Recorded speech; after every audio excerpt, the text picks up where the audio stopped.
बिस्मिल्लाहिर्रहमानिर्रहीम। अस्सलाम वालेकुम। ये स्टूडेंट्स, बायोलॉजी के वाले से क्लास 10 चैप्टर फर्स्ट हमने स्टार्ट किया हुआ था गैसेस एक्सचेंज, और उसका जो टॉपिक हम डिस्कस कर रहे थे वो था रेस्पिरेटरी डिसऑर्डर। तो रेस्पिरेटरी डिसऑर्डर प्रीवियस लेक्चर में हमने डिस्कस किया था निमोनिया, और आज नेक्स्ट लेक्चर में हम जो डिस्कस कर रहे हैं वो है एस्मा। एस्मा भी बोलते हैं इसको और एस्दमा भी बोलते हैं। एस्मा और एस्दमा, जिस यानी जिसको हम आम उर्दू जुबान में आप अपनी पर्सनल लैंग्वेज में बोलते हैं दमा की बीमारी। दमा की बीमारी जो है वो भी सांस की बीमारी है, और पाकिस्तान के अंदर इसके बहुत सारे मरीज पाए जाते हैं। खासतौर पर हमारे इलाके के अंदर भी इसके बहुत सारे मरीज हैं, एस्मा या एस्दमा, जिसको हम दमे की बीमारी कहते हैं। तो ये बीमारी ये एक तरह की एलर्जी है। एलर्जी, ठीक है, एलर्जी है ये एलर्जी, और इन्फ्लेमेशन होती है इनमें।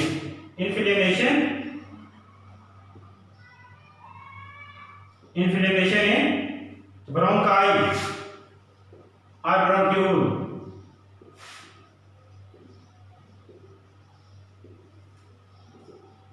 ब्रोंक्यूल्स के अंदर, ठीक है, एलर्जी होती है किसमें? इन्फ्लेमेशन होती है ब्रोंकाई और ब्रोंक्यूल्स की। यानी जो दमा की बीमारी है ये एक तरह की एलर्जी की बीमारी है जो हमारी सांस की सिस्टम के अंदर पैदा होती है, और उसमें इन्फ्लेमेशन होती है ब्रोंकाइल्स के अंदर। हमारे ब्रोंकाई जो ट्रेकिया से आगे डिवाइड हो गए इस लंग्स में उस लंग्स में जा रहे हैं, वो ब्रोंकाई, और जो लंग्स के अंदर जब ब्रोंकाई दाखिल हो गए आगे फिर डिवाइड हो जाती हैं, उसको ब्रोंक्यूल्स बोलते हैं। उसके अंदर ये क्या होती है? इन्फ्लेमेशन, सोजश हो जाती है, यानी टिश्यूज जो हैं अंदर वाले टिश्यूज हैं वो डैमेज होने शुरू हो जाती हैं। तो जिसकी वजह से सिक्रीशन, मोर सिक्रीशन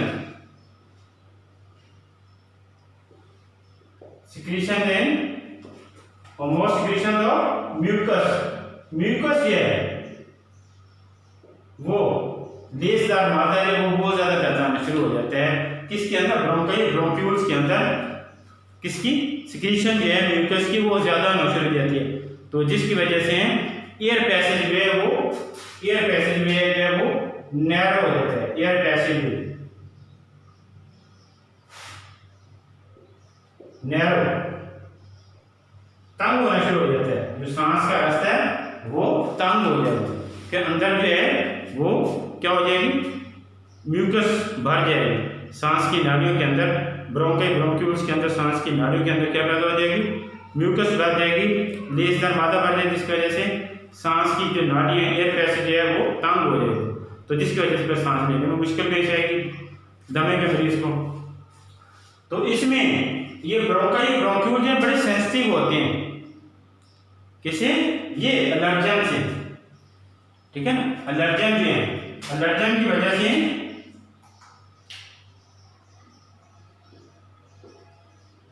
एलर्जन कौन से थे? एलर्जी पैदा करने वाले जो एजेंट होते हैं, एलर्जी पैदा करने वाली जो चीजें होती हैं, और उसमें वो फैक्टर कौन से हैं?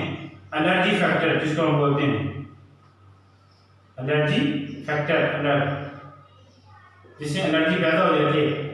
तो वो एलर्जी फैक्टर कौन से हो सकते हैं? और उसमें डस्ट है, स्मोक, धुआं, और परफ्यूम, और पोलन ग्रेन, फूलों के अंदर जो होते हैं पोलन ग्रेन,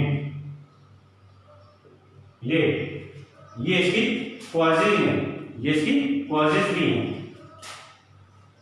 इस वजह से एलर्जी कॉजेज, ये कॉजेज में भी आते हैं कि जो दमा की कॉजेज में क्या क्या हो सकती हैं कि उसमें जो एलर्जेंस होते हैं, जो एलर्जी पैदा करने वाले फैक्टर्स होते हैं, उसमें डस्ट है, गर्द गुबार है, स्मोक है, धुआं है, मुख्तलिफ किस्म के हो सकते हैं, परफ्यूम्स हैं। जो दमे का मरीज होता है वो परफ्यूम वगैरह लगाए तो उसमें सर में दर्द शुरू होती है, उसको सांस लेना मुश्किल हो जाता है। तो स्मोक के अंदर, डस्ट के अंदर भी उसको प्रॉब्लम्स आ जाती है दमे के मरीज को।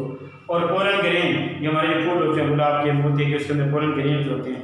तो जब फूल वगैरह सूंघे तो तब ये प्रॉब्लम आती है। जहाँ फूल ज़्यादा हों, जहाँ फूलों की फसलें ज़्यादा हों, तो वहाँ भी ये दमे के मरीज के लिए वहाँ रहना मुश्किल होती है, तो उसके लिए मुश्किल आती है, उसको डिफ़िकल्टी पेश आती है सांस लेने के अंदर। तो ये एलर्जन जो है, फैक्टर जो है, जब मरीज को इन चीज़ों का सामना करना पड़ता है, जब कहीं दमे का जो मरीज है तो इसके जो ब्रोंकाई और ब्रोंक्यूल बड़े सेंसिटिव होते हैं इस एलर्जी की वजह से। तो जाते हैं जो इनमें ये कॉजिंग हैं, एलर्जी पैदा करने वाले जो एजेंट हैं या फैक्टर्स हैं, इसका जब कभी उसको सामना करना पड़े, गले में जा रहा हो, आगे से डस्ट वगैरह हो या धुआं वगैरह हो या परफ्यूम वगैरह लगाया हो, तो दमे का मरीज है वो उसके ब्रोंकाई ब्रोंक्यूल बड़े सेंसिटिव होते हैं और फौरन शो करते हैं immediate and excessive response of constructions यानी सुगड़ना शुरू हो जाते हैं। तो जिसकी वजह से वह मरीज को सांस लेना मुश्किल आती है, उसको काफ़ी डिफिकल्टी पेश आती है फॉर ब्रीथिंग। तो जब भी इन एलर्जीज पैदा करने वाले जो फैक्टर्स हैं उस मरीज को सामना करना पड़ जाए तो उसके ब्रोंकाई ब्रोंक्यूल जो हैं बड़े सेंसिटिव होते हैं, फ़ौरन वो एलर्जी की वजह से फ़ौरन काम करना छोड़ना शुरू करते हैं और मरीज को फिर सांस लेना काफ़ी मुश्किल पेश आती है।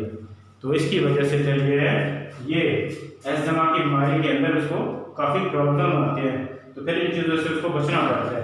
खासतौर पर हमारे एरियाज़ के अंदर कॉटन फैक्ट्रियाँ बहुत ज़्यादा हैं और दूसरे नंबर जब सर्दियों का मौसम आता है तो दमे के मरीजों के लिए हमारे एरिया के अंदर रहना काफ़ी मुश्किल होता है, उसको काफ़ी मुश्किलात पेश आती हैं। तो हमारे एरियाज़ के अंदर बहुत ज़्यादा कॉटन फैक्ट्रियाँ हैं, तो वो कॉटन फैक्ट्रियों के जो रेशे होते हैं, रूई के रेशे, वो बैर हवा के अंदर गिरते रहते हैं।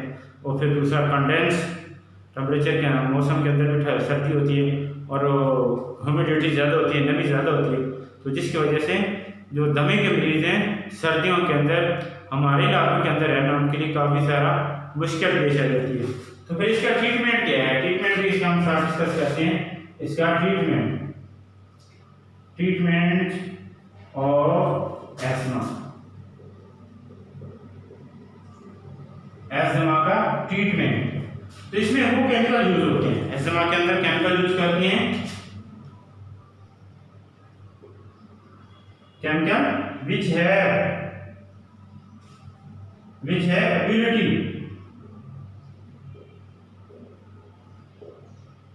ability to dilate the bronchi or bronchioles।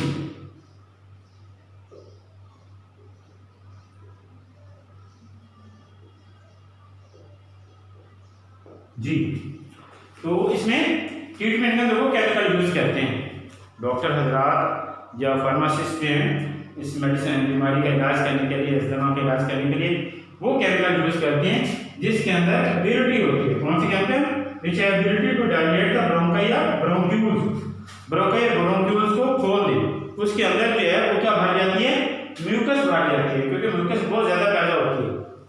Mucus जो है वो ब्रोंकाई ब्रोंक्यूल्स के अंदर, अस्थमा के अंदर बहुत ज़्यादा भर जाती है, जिसकी वजह से एयर पैसेज जो है वो क्या हो जाता है? तंग हो जाता है, जिसके मरीज को काफ़ी डिफिकल्टी पेश आती है सांस लेने के अंदर। तो फिर क्या होता है? तो सांस लेने में उसको मुश्किल पेश आती है। तो फिर इसका जो ट्रीटमेंट करते हैं वो क्या होता है? हाँ, तो इसका ट्रीटमेंट जो है वो कौन से केमिकल यूज करते हैं जिनके अंदर ये एबिलिटी होती है कि वो ब्रोंकाई ब्रोंक्यूल्स को खोल दें, ब्रोंकाई ब्रोंक्यूल्स को खोल दें, खुल जाएंगे तो फिर सांस लेना आसान हो जाएगा। और उसमें जो मेडिसिन यूज करते हैं उसको बोलते हैं इनहेलर्स, ये यूज कराते हैं। उसके अंदर जो मेडिसिन यूज होती है इनहेलर, यानी वो आपने देखा होगा वो यू शेप में होता है, उसके अंदर केमिकल होता है। तो वो दमे के जो मरीज हैं अक्सर अपने पास रखते हैं जबकि उनको ये एलर्जेंस का सामना करना पड़ता है या उनको मुश्किल पेश आती है, तो वो सांस के जरिए अपनी नाक के जरिए, मुंह के जरिए उसको बॉडी में लेके जाते हैं, जिसके थ्रू फिर उसके लिए ब्रोंकाई या ब्रोंक्यूल्स खुल जाते हैं। तो जिसकी वजह से फिर उसको सांस लेने में थोड़ा सा आसानी हो जाती है। जो दमा के मरीज अक्सर वो इनहेलर अपने पास रखते हैं, तो किसी वक्त भी कहीं भी उनको ये प्रॉब्लम आ सकता है, तो जिसकी वजह से फिर वो अपने पास रखते ना हो तो फिर उसके लिए काफ़ी मुश्किलात पैदा हो जाती हैं, बातों में बड़ी कॉम्प्लिकेशंस पैदा हो जाती हैं मरीज़ के लिए। तो इसलिए फिर अक्सर मरीज़ अपने पास ही रखते हैं, जब भी प्रॉब्लम है तो उसको वो अपने सांस के जरिए इनहेल कर लेते हैं, तो जिसकी वजह से ब्रोंकाई ब्रोंक्यूल्स उनके खुल जाते हैं। तो इसकी सिम्टम्स क्या हो सकती हैं? इस बीमारी की एस्थमा की सिम्टम वही मिलती जुलती सिम्टम है। इसमें शॉर्टनेस ऑफ ब्रीथ हो जाएगी, शॉर्टनेस ऑफ ब्रीथिंग, सांस लेने में मरीज को काफी मुश्किल पेश आती है, सांस लेने में मरीज को काफी मुश्किल पेश आती है। वीजिंग,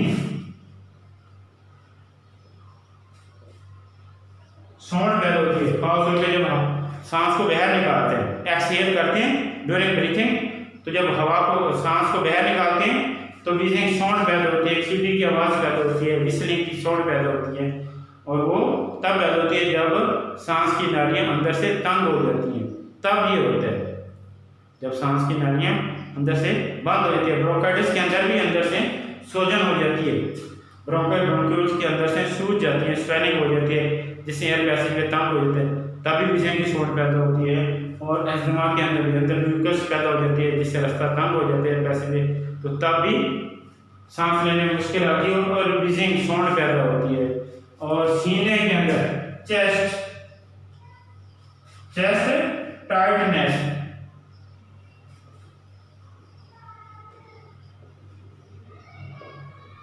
टाइटनेस, तो सीने के ऊपर उसको क्या होगा, दबाव सा महसूस, जैसे सीना जकड़ा हुआ, खास करके जब रात को सोते हुए तो दमे का मरीज है वो बिल्कुल सीधा होकर नहीं लेट सकता, तो जैसे सीधा होकर लेटेगा उसके सीने के ऊपर दबाव आएगा, तो उसको फिर लंग्स के ऊपर प्रेशर पड़ेगा, जिसको उसमें सांस लेने में मुश्किल पेश आएगी। तो अपने सीने को और अपनी कमर को थोड़ा सा ऊंचा रख के फिर लेटेंगे, ऐसे लेटना उनके लिए मुश्किल होता है, रात के वक्त जो है तो सीने के ऊपर बहुत ज़्यादा दबाव होता है, तो फिर सांस लेने में इसको काफ़ी मुश्किल पेश आती है। तो इसकी सिम्टम्स के अंदर मेन में कीजिए शॉर्टनेस ऑफ ब्रीथ, सांस लेने में बहुत मुश्किल पेश आएगी, वीजिंग सौंठ पैदा हो जाएगी, और चेस्ट टाइटनेस, और साथ साथ उसको खांसी भी तंग करेगी, खांसी भी आएगी, दमे के मरीज को खांसी अक्सर लगी रहती है, वो सामने इसके बेचारे की कंट्रोल होती है, तो खांसी भी आती रहती है। तो खास तौर पर रात को इसके लिए सोना हो काफ़ी मुश्किल पेश आता है, कोई सीधा लेट नहीं सकता, तो वो पीछे 2-3 तकिए रखे अपने कमर को और अपने सीने को थोड़ा सा ऊपर उठा के रखेगा, ताकि सीने के ऊपर जो ना दबाव कम आए, ताकि उसको सांस लेने में मुश्किल पेश ना आए। तो इसलिए इसकी सिम्टम है shortness of breath, wheezing, chest tightness और कफिंग, खांसी भी उसको लगी रहती है। तो आज वाले लेक्चर के अंदर हमने रेस्पिरेटरी डिसऑर्डर में डिस्कस किया एस्थमा या एज़मा यानी दमे की बीमारी, जो उसको हमने डिस्कस किया। और ये क्या होती क्या है, ये एलर्जी है, ये एक एलर्जी की बीमारी है जो खास तौर पे हमारे रेस्पिरेटरी सिस्टम के अंदर पैदा होती है, और इनमें इन्फ्लेमेशन हो जाती है, किसके अंदर, ब्रोंक्यूल्स के अंदर जो है इन्फ्लेमेशन, सोजश पैदा हो जाती है, तो जिसकी वजह से स्क्रीशन, म्यूकस की स्क्रीशन बहुत ज़्यादा होती है, तो जिसकी वजह से रास्ता जो है एयर पैसेज वो तंग हो जाता है, जिसकी वजह से गैसों का ऑक्सीजन जो है ब्रीथिंग प्रोसेस जो है वो काफ़ी मुश्किल हो जाता है, उसमें सांस लेने में काफ़ी मुश्किल पेश आ जाती है। तो इसका जो मरीज़ है दमे का मरीज़, उसके ब्रोंक्यूल बड़े सेंसिटिव होते हैं, कुछ खास किस्म के एलर्जी पैदा करने वाले जो फैक्टर्स होते हैं, जिसको क्या बोलते हैं, एलर्जन, तो उसकी वजह से बड़े सेंसिटिव होते हैं, जैसे कि उनको सामना करना पड़ता है तो उसको सांस लेने में मुश्किल पेश आती हैं। ये ब्रोंक्यूल बड़े सेंसिटिव होते हैं, उसमें क्या हो सकता है, डस्ट है, स्मोक है, परफ्यूम है, और पोलन ग्रेन वगैरह जो हैं ये वो इसके लिए कॉजेज भी हैं, इस वजह से उसको ये एलर्जी दमे की बीमारी होती है।